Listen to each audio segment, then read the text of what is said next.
Në përfundim të konferencës ndërkombëtare që AON-AMF dhe shoqata e siguruesve zhvilluan në Tiranë për sigurimin e rrezikeve të katastrofave natyrore, drejtuesi i AON për Shqipërinë u ndal për t'u përgjigjur interesit mediatik. Ai u shpreh se ekspozimi ndaj rrezikut në Shqipëri është i lartë. Ky fakt pas tërmetit të vitit 2019 është edhe shkencërisht i njohur.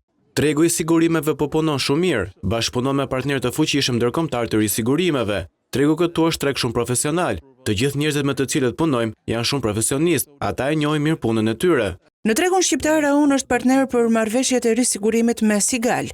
Besoj për tregun është shumë e rëndësishme të punohet me partnerë ndërkombëtar si ne, për të pasur akses sa më të thjeshtë, më të mirë dhe më të lirë në tregjet ndërkombëtare të risigurimeve. I pyetur për një opinion në lidhje me arsyet se pse kultura e sigurimeve në Shqipëri dhe në Ballkan mbetet ende e ulët, zoti Liska e lidhi këtë me disa faktorë.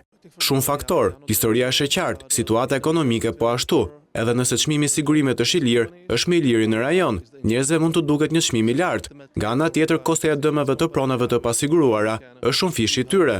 Zoti Liska dha edhe një mesazh të qartë për skeptikët në lidhje me sigurimet në vend.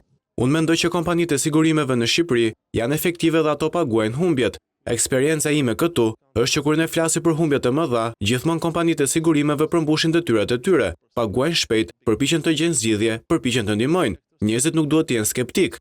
Zoti Liska solli shembullin pozitiv se si bashkëpunimi i siguruesve shqiptar me risiguruesit botror solli kompensimin e shpejtë të dëmeve për rreth 5.000 të prekur të siguruar nga tërmeti i vitit 2019.